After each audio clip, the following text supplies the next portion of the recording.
Vamos a empezar a desarrollar nuestro tema. El día de hoy mencionaremos cosas o conceptos lo más sencillos posibles con respecto a lo que es el tratamiento farmacológico de la tuberculosis. La tuberculosis pues, es una enfermedad, digámoslo así, emblemática. Las connotaciones históricas, sociales, económicas, etcétera, la vuelven una patología, pues, que se puede analizar de diferentes puntos de vista, no solamente del médico, y por lo tanto, dado que en nuestra realidad observamos una alta frecuencia de tuberculosis, vale la pena que ustedes en su momento y de acuerdo a la profundidad que ustedes quieran, puedan ver más de algún detalle lo que vamos a ver el día de hoy. Dentro de las generalidades importantes que consideremos características acerca de cualquier tuberculosis, vamos a tomar muy en cuenta el último programa de control de tuberculosis de este año, las modificaciones que se han hecho. Haremos mención de los fármacos de primera línea, los cuales obligatoriamente tenemos que conocer. Hablaremos un poquito de lo que es segunda línea y nos enfocaremos también en lo que son las reacciones adversas. Bueno, poder comprender y entender todo esto definitivamente hace que tengamos que tener presente algunos detalles, algunos datos epidemiológicos. Acá una gráfica que nos va a mostrar algunas cifras antes de la pandemia. Estamos hablando del 2015. Habría que ver qué pasó durante la pandemia y ahora post pandemia cómo nos encontramos. Bueno, en la gráfica vamos a encontrar las barras, las grises son los sintomáticos respiratorios. Ustedes saben, personas que tosen por más de 2 semanas, lo primero que se piensa en el Perú es que puede ser tuberculosis, sea de clase económica baja, sea de clase económica alta. Bueno, sobre esto la gráfica nos puede mostrar también de que la morbilidad, la línea verde superior, muestra, a pesar de que hay un crecimiento, un mayor número de sintomáticos respiratorios analizados, digamos que la morbilidad tenía un leve descenso. Paralelo a esto tenemos la incidencia de tuberculosis. En esta línea vienen a ser los casos de tuberculosis que son positivos al frotis. Ustedes saben, todo sintomático respiratorio, repito, 2 semanas que está tosiendo, se le pide examen de esputo, 3 muestras de días diferentes, y allí se va a buscar pues, la presencia de Mycobacterium tuberculosis. Si se le encuentra, definitivamente es positivo, pasa al programa, se le va a tratar. De no ser así, se tienen que analizar otros datos, además de los clínicos, y de acuerdo a eso, llegar pues al diagnóstico de tuberculosis, que no es positivo al frotis, se puede evaluar mientras tanto el cultivo u otros aspectos, y el paciente puede entrar al programa y seguir tratamiento. La mortalidad en la línea inferior prácticamente es constante en el periodo de tiempo analizado, ¿no? 2008-2015.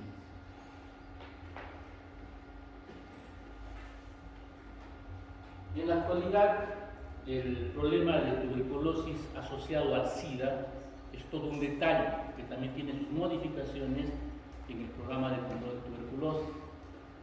En la gráfica podemos ver la asociación de tuberculosis y SIDA en todo el Perú. En gris, el promedio nacional, y al ladito del promedio nacional está Arequipa. El promedio de pacientes con tuberculosis y SIDA en Arequipa representa el promedio nacional. ¿Quién tiene la cifra más alta?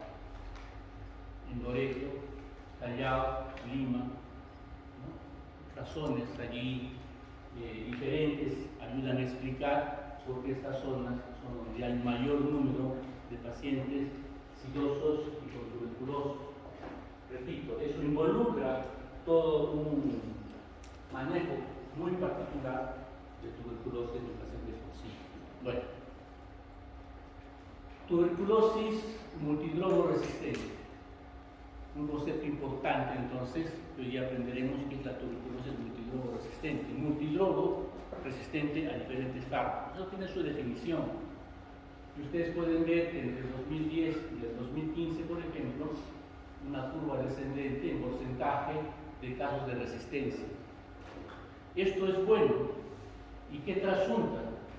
Trasunta que los pacientes que han sido captados se han mantenido adecuadamente en el tratamiento. Como veremos posteriormente, cuando el tratamiento falla, la posibilidad de resistencia aumenta.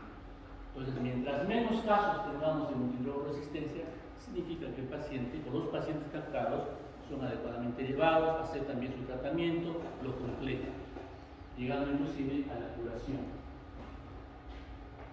del cuadro. La tuberculosis no debería curable. Finalmente, casos notificados de tuberculosis resistente a medicamentos y pruebas de sensibilidad rápida. El problema de la resistencia es relativamente alto en nuestro país. Multidrogo resistencia, extradrogo resistencia. Repito, las definiciones las aprenderemos más luego. Pero vemos, vean ustedes acá las gráficas ascendentes. ¿No? Acá en anaranjado, multidrogo resistencia, número creciente. La resistencia a la isoniazida, uno de los fármacos indispensables para el manejo de tuberculosis, que una curva bastante empinada, si quieren ustedes. El otro medicamento importante para el manejo de tuberculosis es la rifampicina. La resistencia a la rifampicina, en todo caso, no es tan grande como si es para isoniazida. Y extradrogo resistente, que significa que es resistente a mucho más fármacos, escapan ya de los de primera línea, entonces hay que utilizar otros medicamentos, lo cual encarece, alarga y muchas veces no es posible completar, y el paciente cuando cae en esta categoría muchas veces puede darse por desahuciado. Evidentemente ciertos pacientes contagiarán como tienen tuberculosis, que es extra resistente. Por lo tanto, el tratamiento de estos pacientes resulta ser todo un problema médico y de salud pública también. Bien, estas láminas son extraídas a partir de este artículo, ustedes lo pueden revisar, está disponible totalmente en internet para los interesados.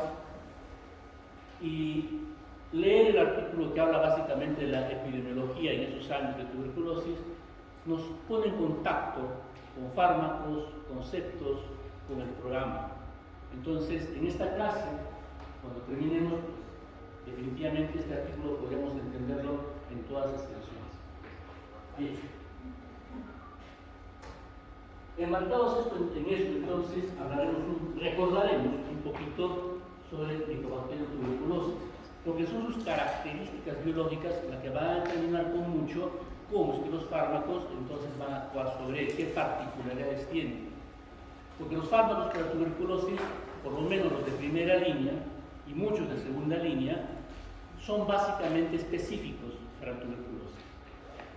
¿Okay? Bien, para empezar, es un germen aerobio estricto, necesita oxígeno. Cabe suponer que toda su maquinaria bioquímica está destinada entonces a trabajar con oxígeno. Y eso lo volverá un blanco importante para algunos fármacos, como vamos a verlo posteriormente.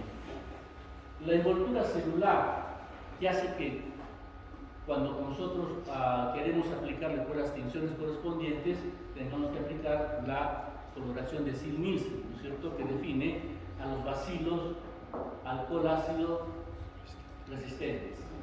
¿Okay? Que si ustedes, me imagino, ya lo han visto en laboratorio, son estos palitos medios rojitos que pueden ver acá en el flux de esputo. Esas características tincionales son reflejo de su comportamiento, de sus características químicas que va a tener. Recordemos los ácidos micólicos, arabinogalactán y otras cosas más. Por otro lado, tenemos que el bacilo va a tener diferentes características de multiplicación, dependiendo si encuentra un medio apropiado, rico en oxígeno, o si hay poca cantidad de oxígeno, un crecimiento más lento. esta diferencia de poblaciones en lesiones tuberculosas determina que en la combinación de fármacos nosotros precisemos de algunos para atacar los de rápido crecimiento y para los otros tendremos que contar con otros fármacos y por un tiempo más sostenido para poder hacer su erradicación. Y es más, posiblemente no podremos erradicar a todos por completo, porque habrá formas que están totalmente durmientes, escondidas en lesiones gaseosas, que cuando encuentren pues, condiciones apropiadas, a partir de allí pueden salir y determinar la aparición de la enfermedad. Otro aspecto conocido es de que Mycobacterium tuberculosis desarrolla fácilmente resistencia cuando uno quiere utilizar tratamientos con solo un antibiótico. Y estos mecanismos de resistencia están básicamente referidos al funcionamiento de bombas de flujo o de salida. Con esto en mente, entonces, recordar la estructura de la envoltura de Mycobacterium tuberculosis resulta también de la menor importancia, porque va a ser en la síntesis de los ácidos característicos, ácidos grasos característicos de la envoltura, donde muchos otros fármacos van a actuar y son específicos pues, de Mycobacterium tuberculosis. Acá ustedes pueden ver una comparación de lo que son bacterias gram positivas, lo que son bacterias gram negativas y lo que es Mycobacterium tuberculosis. Si bien va a tener su pared celular, lo que significa que algunos fármacos que actúan en pared celular podrán hacerlo también, no solamente para estas bacterias comunes, sino también para la Mycobacterium tuberculosis, como vamos a ver posteriormente, son a nivel de la parte más externa, donde están los ácidos micólicos, el albino-galactal y el hipoalbino-manán, donde van a estar los blancos más importantes para la acción de muchos agentes antimicobacterianos. Tienen un poquito más de precisión con respecto a la estructura de la envoltura. Una envoltura que le da ciertas características serias, o sea, una grasa dura, difícil de penetrar, lo cual ayuda pues a proteger evidentemente a Mycobacterium, no solamente de la depuración que tendrán que hacer los elementos defensivos, los macrófagos y otras cosas más, sino también de los agentes que van a ingresar de afuera, que vendrían a ser los fármacos propiamente dichos. Aquí, para también recordar con un poquito de precisión la variación que hay en las poblaciones de Mycobacterium en las lesiones tuberculosas. Tenemos aquellas donde hay un alto grado de división, una multiplicación muy rápida, tenemos las poblaciones más de división más lenta y las intermedias.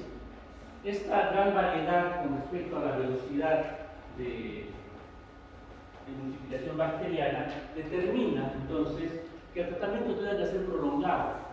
Si nosotros una infección común la podemos solucionar en unas 2 semanas, pues en Mycobacterium tuberculosis el tratamiento demora por lo menos, en el mejor de los casos, 6 meses. Y esto tomando en cuenta, pues sobre todo, el ritmo de duplicación o proliferación lenta. Esto también determina que cuando uno hace cultivos de Mycobacterium, son pues 3-4 semanas uno tiene que esperar para tratar de determinar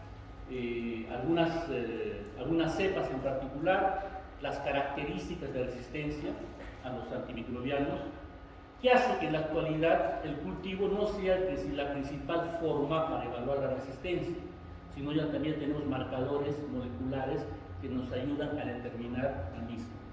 En el programa, ustedes lo pueden descargar fácilmente de internet, es un mamotreto de unas 200 páginas más o menos, entonces ahí van a ubicar bastantes estrategias y técnicas y además el tratamiento que se utiliza con respecto a tuberculosis. Los interesados igualmente pueden revisar y encontrar detalles interesantes. El tratamiento. Son 2 fases. Una primera fase que dura 2 meses, una segunda fase que dura 4 meses, en total 6 meses. Es el tratamiento acortado.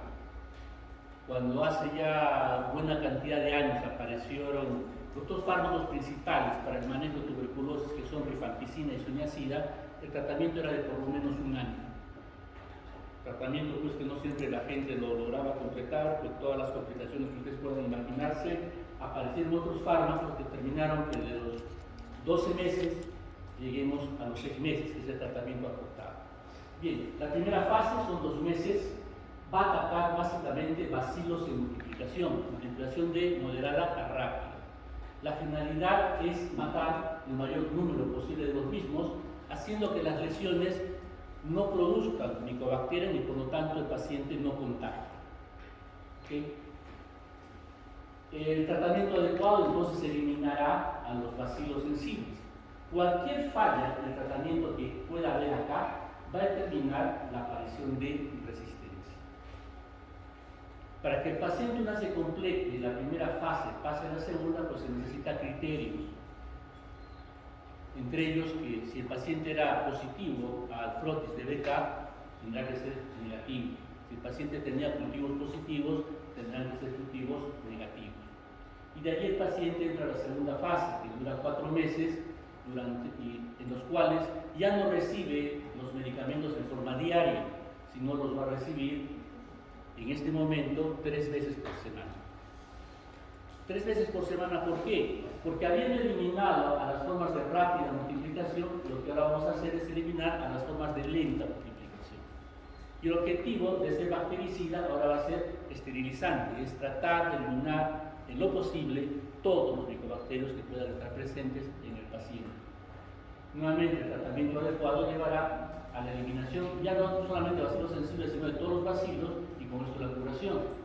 De no ser así, significa que va a haber grupos de bacilos escondidos que eventualmente pueden volver a manifestarse. El paciente tiene recaídas. Pero estas recaídas suelen ser con bacilos que son sensibles a los fármacos que son utilizados de primera instancia. A diferencia de la falla que ocurre acá, que genera básicamente resistencia.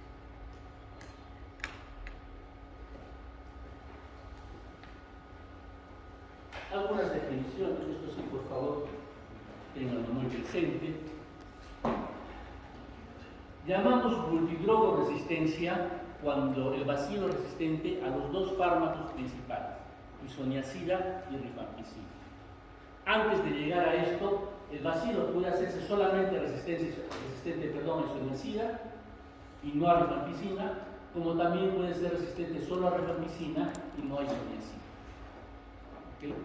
Si el paciente es solo resistente a isoniazida, recibirá los fármacos de primera línea, excepto isoniazida, evidentemente. Esto significará un tratamiento más prolongado.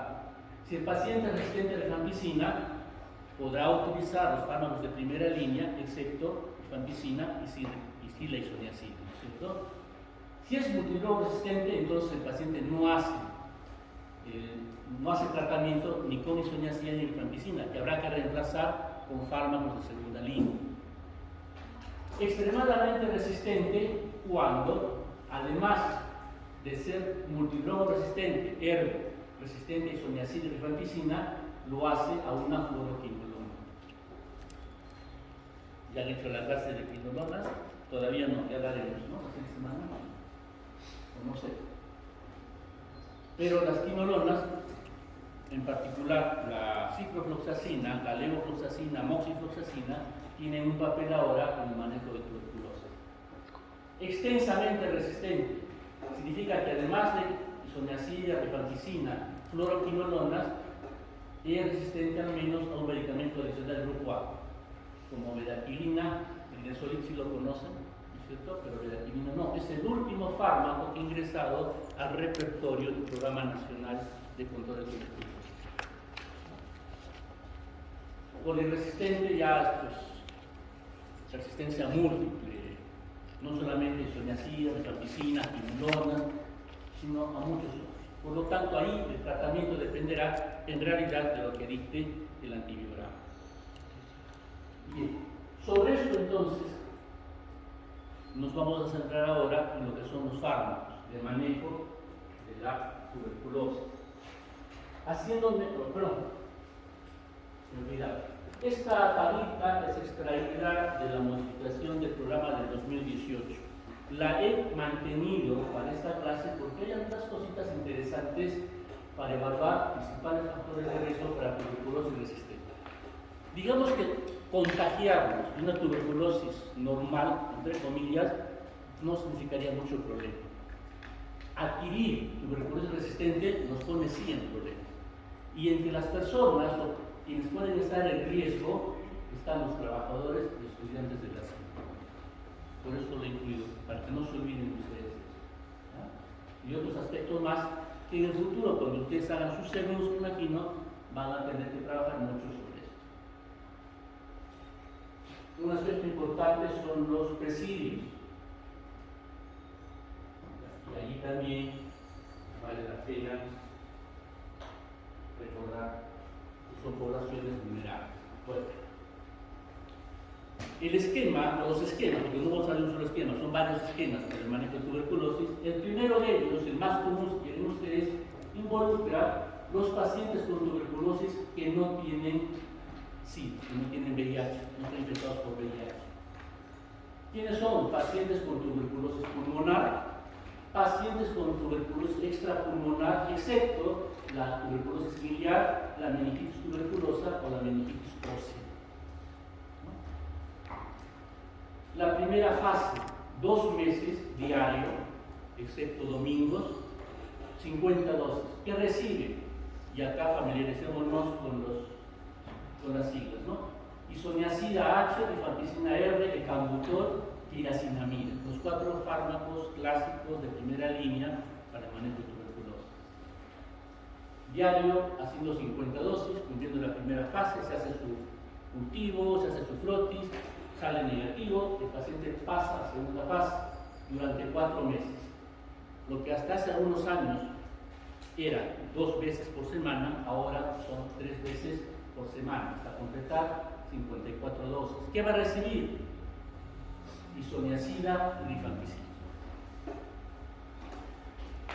Es el esquema, digamos, que debemos tener siempre presente. Ahora, ¿qué pasa si hay tuberculosis biliar, extrapulmonar, meningitis tuberculosa o articular?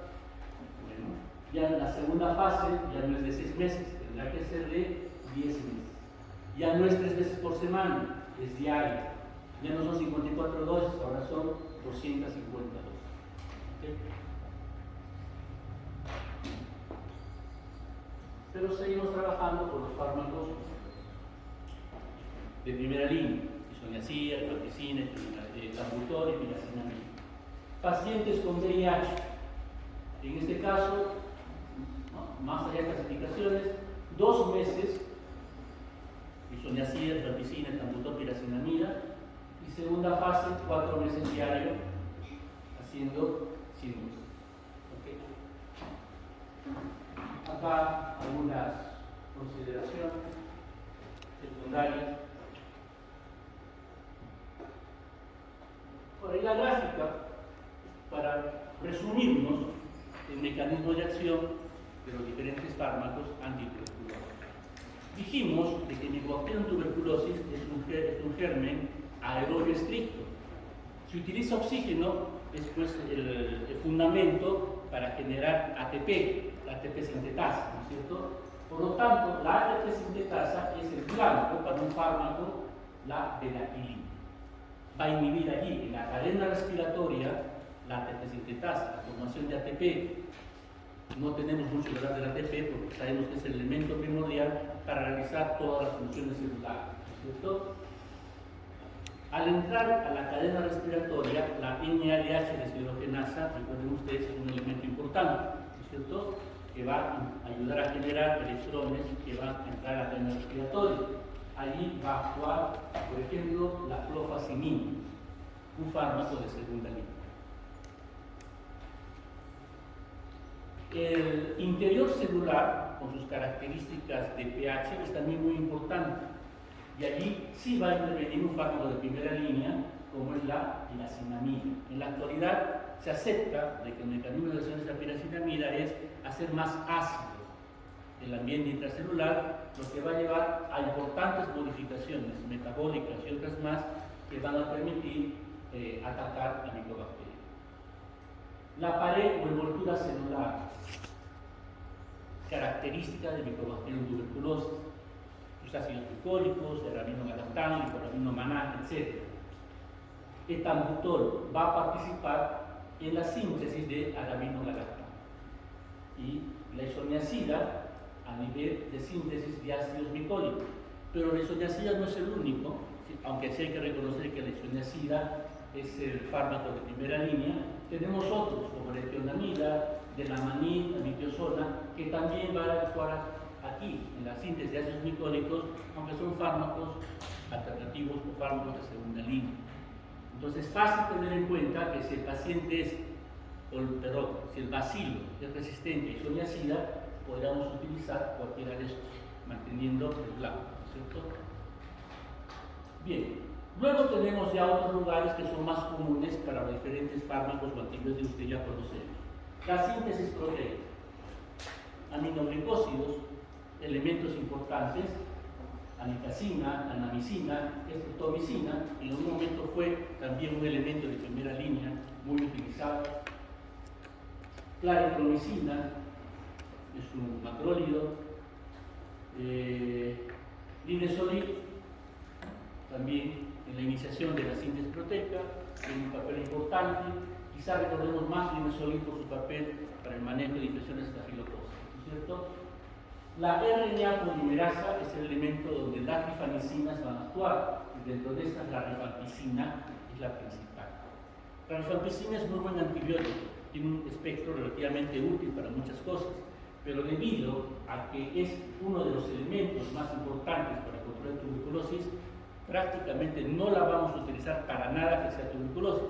¿Por qué? Porque su mal uso ha de conducir a la aparición de resistencia. Y quitamos en medio uno de los principales elementos que sirve para el control de tuberculosis. La adenoaginasa, hablando de las quinolonas, no hay mucho que decir allí. El ácido aminosalicílico es uno de los, paraminossalicílico, el PAS, es uno de los elementos más antiguos que se han utilizado para control de tuberculosis. Se acepta que su mecanismo pasa por inhibición de las reacciones que participan en el metabolismo del ácido fólico. El ácido fólico que genera intermedios que van a servir para la formación de nucleótidos, y esto es el futuro de ácidos nucleicos, y esto significa reproducción celular. Entonces, con esto vamos a centrarnos ahora en lo que son los fármacos de primera línea. Isoniazida, rifampicina, piracinamida, etambutol. Por cuestiones históricas, he puesto acá a la estreptomicina, aunque ya en el último programa la han sacado. Hasta poco antes todavía se consideraba fármaco de primera línea. Es más, la historia del Hospital General está ligada al control de tuberculosis, y el quinto piso era el piso de los tuberculosos. Antes, al paciente tuberculoso en la primera fase se le hospitalizaba para que cumpla esa fase en forma estricta antes de pasar a la segunda y ergo pueda pasar a su domicilio porque ya no es contagioso. Entonces, en el quinto piso, donde diariamente tenía que recibir su inyección de estreptomicina, eran 50 inyecciones de estreptomicina que tenía que recibir, era donde aprendíamos a poner inyecciones. Estudiantes de medicina, estudiantes de enfermería y todos aquellos que hacen la salud. Nadie se podía negar a la inyección. ¿Okay? Bueno, en la actualidad ya no se utiliza la estreptomicina, excepto casos ya muy específicos, y los cuatro elementos de primera línea son totalmente administrados por vía oral. En un esquema de tratamiento denominado DOT, o tratamiento directamente observado, donde el personal de salud tiene que verificar que el paciente diariamente reciba el medicamento y lo tome. Eso de que te damos tu bolsita pero lo tomes durante la semana no funciona, porque el paciente, dado que tiene que tomar muchas tabletas, muchas cápsulas, va a dejar de hacerlo, las va a botar, sí estoy cumpliendo. Fallas en la primera fase, ¿qué significa? Resistencia. Y esa resistencia que va a llegar después, ahí está resistencia. Entonces, eso hay que evitar. Ese tratamiento de OT significa también que el quinto piso del Hospital General ya no se le necesita, porque la primera fase se realiza en los domicilios. El el paciente acude al centro de salud, acude a la posta, delante de ustedes, en un futuro, delante del enfermero, de quien sea, allí toma su medicamento. Va a ir todos los días, excepto domingos. ¿Por qué? ¿Por qué no se trabaja los domingos? Ni domingos ni feriados. Bien. Entonces, esta tablita que es extraída del programa de control de 1990, 2000, del 2006 debe ser, mantiene pues las características básicas, por eso no la he cambiado. Algunos son bactericidas, casi todos, excepto el tabutol, que es básicamente bacteriostático. Sus características farmacocinéticas más importantes, el metabolismo hepático prácticamente para todos. Bueno, el cetomicina es un aminoglucoso, esos tienen sus características que ustedes ya, me imagino, las han sabido generalizar. La excreción, vean ustedes, principalmente es por el riñón, la importancia que va a tener, en todo caso, la función renal para poder vigilar adecuadamente en pacientes con problemas renales el manejo de la tuberculosis.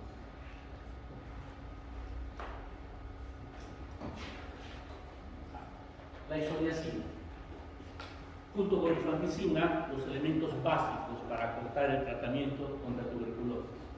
Químicamente es la hidracina del ácido isonicotínico, o sea que está muy relacionada con el NAD. Es bactericida para micobacterias en crecimiento, o sea que tiene una velocidad de duplicación de moderada a alta, lesiones gaseosas. En realidad es un profármaco que necesita activarse por una catalasa peroxidasa para inhibir la síntesis de ácidos glicólicos. ¿Y cuáles son los blancos? Son estos productos de estos genes, el CAP-E y NHA. La resistencia isoniazida se da principalmente por variaciones genéticas en estos genes.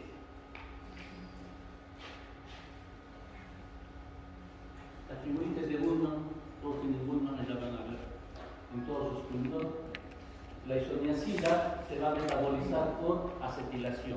Entonces recordemos que en el metabolismo de isoniazida hay acetiladores rápidos, acetiladores lentos. Es el primer parámetro que se utilizó para la famosa farmacogenética, la actividad de la acetiltransferasa. Bueno, esta variación enzimática conduce a metabolitos inactivos y a la eliminación renal.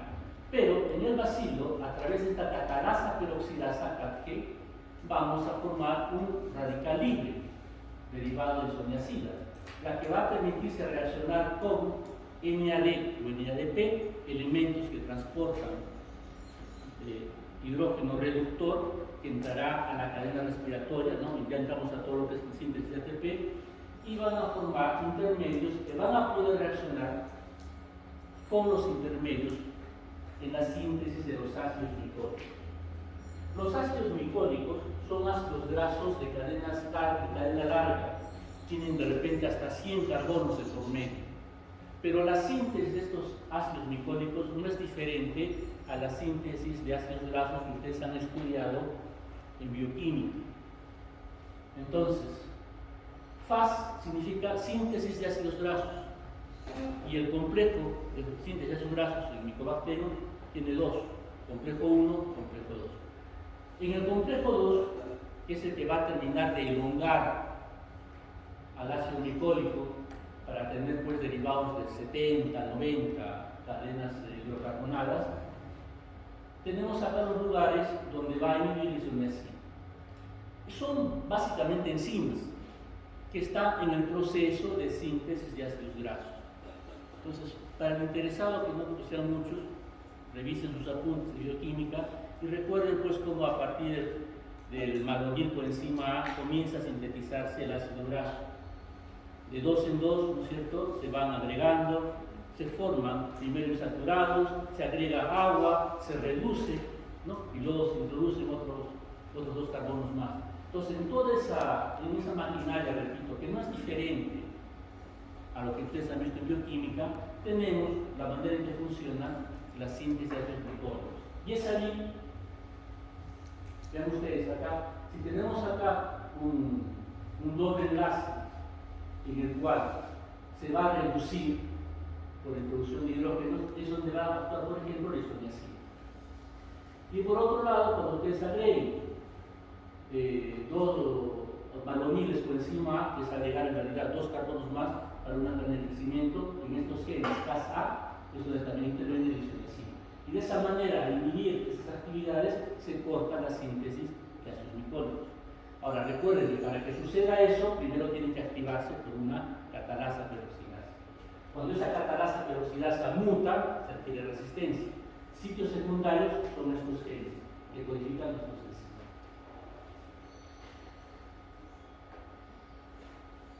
Simplemente para recordar, vean ustedes, que Colacos tiene más 78, 52, se van a contar cadenas 52, 78, etc.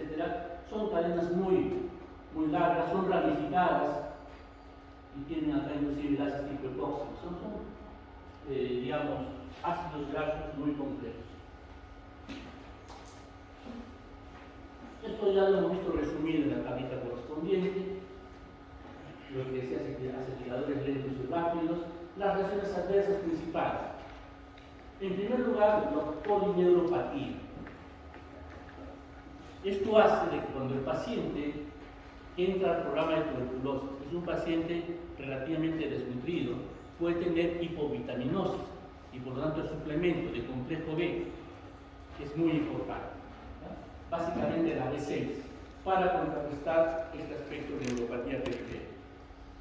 La otra reacción adversa importante a tener en cuenta es la hepatitis medicamentosa, principalmente en acetiladores rápidos, es decir, el producto que facilita el daño hepático es la acetil-isoniazida.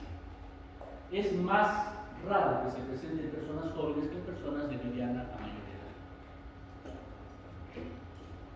Pero de todas maneras, obliga a estar atento en los primeros meses de tratamiento si el paciente hace manifestaciones como por ejemplo dolor en la región hepática, vómitos, ictericia, etc. Y el otro elemento importante es la rifampicina. Bactericida es un inhibidor de la RNA polimerasa, básicamente de la subunidad B. Al igual que isoniazida, si lo damos en forma de monoterapia, genera resistencia, por lo tanto la combinación evita la misma, en un margen relativamente importante. Ataca otras bacterias, no solamente del género Mycobacterium, no tuberculosas, me refiero a Mycobacterium lepre, por ejemplo, sino también a otros gérmenes más comunes, como el meningococo, Haemophilus influenza. Pero como les decía, hay que evitar su uso para no generar resistencia que nos evite un elemento importante para la tuberculosis. Además tenemos nosotros acá que puede ser también utilizado con importante acción. La rifampicina son las mutaciones en el gen de RNA polimerasa las que determinan generalmente resistencia. Nuevamente sus características farmacocinéticas están resumidas en esta tablita. Acá recordemos que la rifampicina es un potente inductor del citocromo P450, lo cual puede generar interacciones medicamentosas. Que el paciente tenga tuberculosis no lo libra a que pueda tener otras enfermedades y por ello pueda recibir otros medicamentos. A partir de ahí generar importantes interacciones. Según ustedes en el futuro quiere ser infectólogo, pues esto tendrá que manejarlo de la mejor manera. Las principales RAM a nivel intestinal, hepatitis y también rash verde. Y las interacciones medicamentosas derivadas de esta inducción del citocromo P 450. Bien, la piracetamida es bactericida en medio ácido a nivel intracelular. En realidad también es activada por una piracenamirasa para formar ácido piracinoico, actúa en las ácidos glicólicos, azul huevo.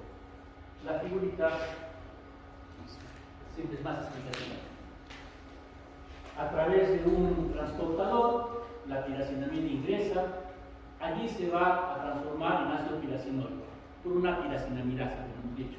Ese ácido piracinoico determina cambios en el pH intracelular. Y esto determina, entre otras cosas, de la acidificación citosólica, va a determinar cambios posiblemente en el metabolismo del NAD.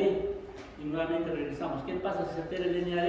No funciona la cadena respiratoria. Si no funciona la cadena respiratoria, no podemos utilizar el oxígeno. Y como el cuartelio es dependiente de oxígeno, colapso celular, desaparición del mismo, ¿no es cierto? También se menciona que puede haber alteraciones en la función de membrana y la inhibición de la síntesis de ácidos grasos y ácidos glucólicos. Finalmente, el etambutol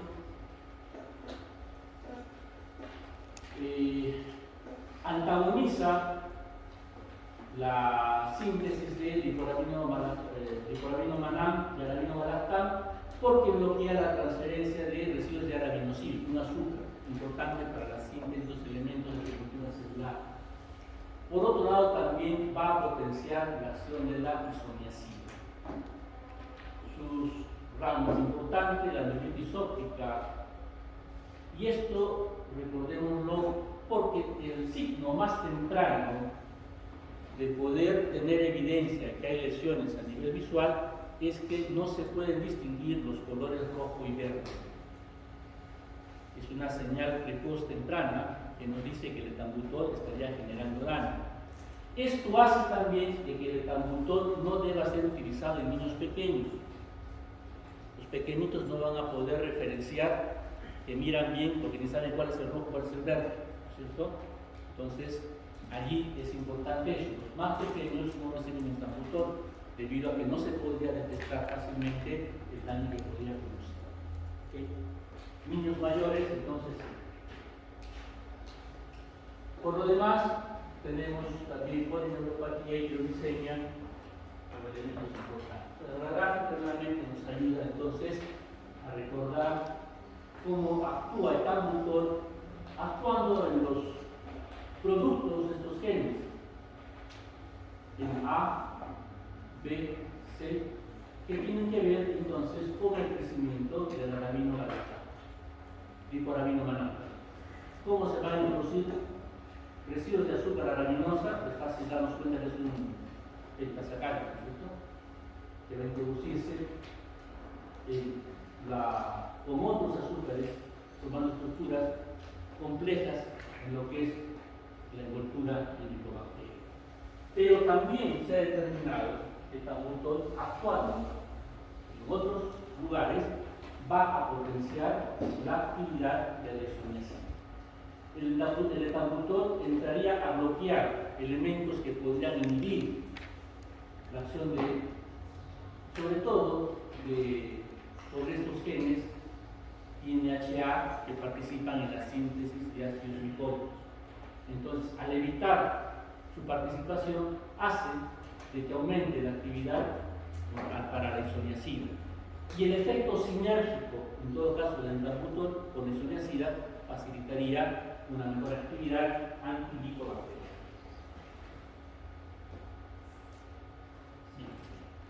Rápida y brevemente, lo que son los fármacos de segunda línea.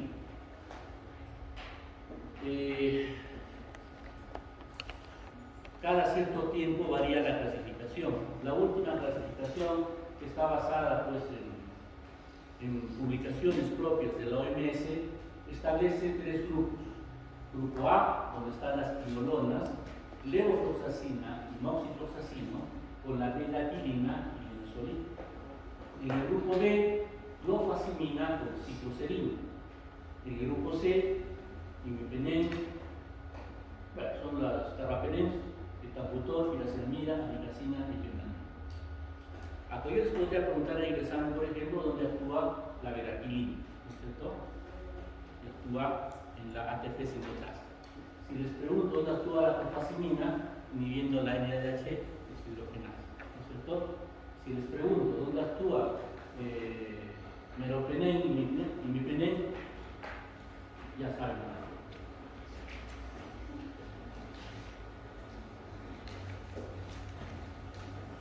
Esta es una tablita que tiene que ver con la lupa.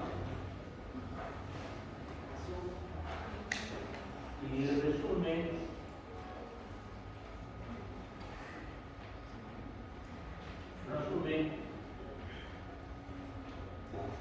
varias características para el uso de los fármacos antituberculosos. tenemos elementos que ya en realidad no se utilizan. Por ejemplo, ya la canamicina ya deja de ser utilizada en la tuberculosis por su toxicidad. La diferencia básica que hay entre un fármaco de primera línea con respecto a los de segunda línea es que los de primera línea son efectivos y tienen pocos efectos indeseables, o en todo caso efectos indeseables que son totalmente manejables para el paciente. Los de segunda línea pueden ser efectivos, pero son tóxicos, o pueden ser relativamente seguros, pero su efectividad no es tan alta. Entonces quedan como elementos secundarios. Y básicamente los de segunda línea se utilizarán entonces cuando por alguna razón fallan los de primera línea, que pudiera ser por resistencia o pudiera ser porque hay efectos indeseables, pasando principalmente por fenómenos de hipersensibilidad o alergia. ¿Okay?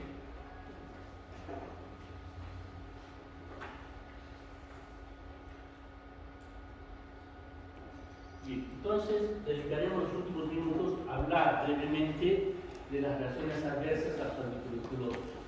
Pueden darse cuenta que la mayor parte de efectos indeseables son reversibles y los menos son irreversibles.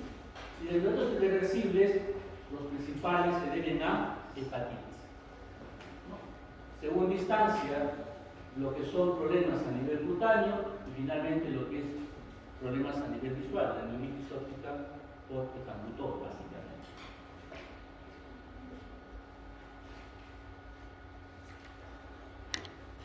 Y también allí nos podemos dar cuenta cuál es el principal fármaco involucrado. ¿Cuál es el color verde? La piracinamida. Principalmente problemas a nivel gástrico, produce gastritis medicamentosa, además de problemas de gota. Entonces, básicamente, la gastritis medicamentosa es el principal inconveniente, lo que puede obligar a fraccionar la dosis. Uno de los principios del manejo de tuberculosis es que el paciente tiene que tomar todo su desayuno de medicamentos en una sola toma. No fraccionarlo, porque eso de fraccionarlo, después lo tomas, después no lo tomas. Además que no vas a regresar de las 8 de la mañana, no vas a regresar a las 2 de la tarde para tomar la siguiente medicación. Todo en una sola dosis, pero la piracinamida puede obligar a fraccionar la dosis. En segundo lugar tenemos la rifampicina y luego la isoniazida, que hemos dicho ya, problemas de hepatitis, problemas de hipersensibilidad como principales elementos. Y en el caso de la isoniazida, los problemas de polineuropatía periférica. ¿Cierto? Nosotros ya con mucho menos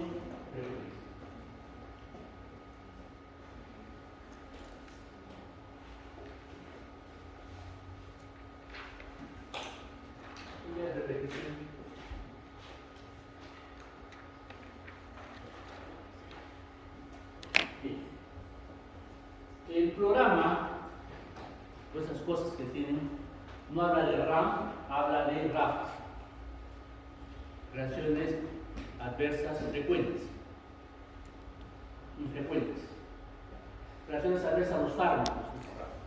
Bueno, cada quien con su tesis. Los aminoglicósidos, sabemos, son neurotóxicos y ototóxicos, más otros, más raros. La isoniazida, los más frecuentes de observar, neuropatía periférica, hepatitis. Luego tenemos otros. Reacciones glucoides. No se olviden que todo esto vamos a afrontar en el examen. En memoria, aldoestrofia, aprendan. Rifampicina, problemas a nivel gástrico, anorexia, náuseas, vómitos, es igual a gastritis, evidentemente. Dolor abdominal, diarrea, hepatitis. Una cosa bien interesante que el mismo Goodman nos refiere, ¿no? El paciente hasta mancha los lentes de contacto de anaranjado cuando ilumina la rifampicina. O sea, la rifampicina hace que el color anaranjado aparezca en la orina, en las lágrimas, en la secreción nasal, en el sudor, en todo sitio. Más raramente ustedes pueden notar cosas como pancreatitis, y debido a que hay interacciones medicamentosas, pueden darse inclusive otro tipo de reacciones donde uno podría explicar inclusive la ginecomastia, cuando interfiere con elementos endocrinológicos o con algunas hormonas agregadas exógenamente. Del etambutol, principalmente la neuritis óptica, repito, lo más temprano, cuando uno confunde verde y rojo, luego tenemos otras manifestaciones adicionales.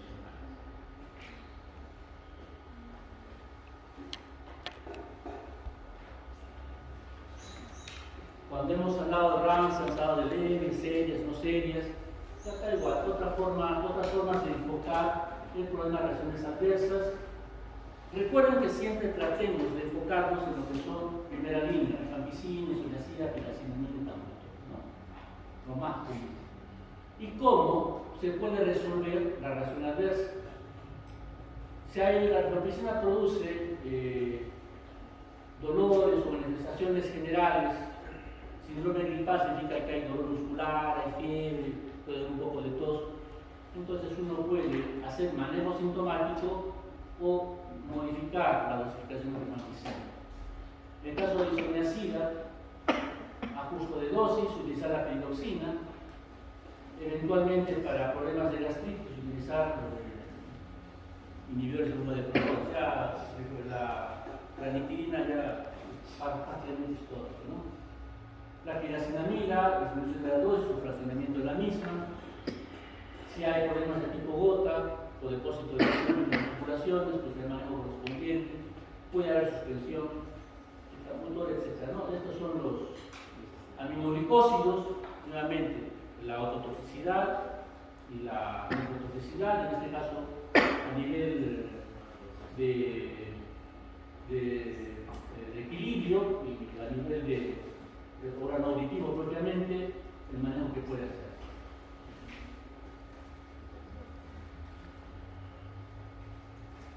Las reacciones adversas graves y la decisión correspondiente. Vean ustedes, cualquier fármaco que pueda generar una reacción de hipersensibilidad grave obliga a hospitalización o suspensión de medicamentos. Cuando hay problemas al etambutol, suspensión total es definitiva, no se repite el medicamento. La evaluación por especialistas significa para evaluar básicamente la función visual, la patología. La rifampicina, cuando hay fenómenos importantes de tipo hipersensibilidad, suspensión definitiva del medicamento. ¿Okay? Entonces, la necesidad de fármacos de segunda línea no solamente va a ser, como dijimos anteriormente, debido a problemas de resistencia, sino también a problemas de reacciones graves que obliguen a la suspensión del tratamiento. Porque lo mismo va a pasar si cualquiera de estos produce hepatitis medicamentosa. Suspensión del tratamiento, evaluar suspensión definitiva. ¿Okay? Quizás una cosa interesante, el manejo de muchas reacciones adversas graves, ¿quién las hace? ¿Qué especialista las va a hacer? Evidentemente, en primera instancia las va a hacer pues, el infectólogo, pero los internistas, hematólogos, nefrólogos también en su momento pueden participar en un enfoque multidisciplinario para el manejo de cualquiera de estas reacciones adversas graves.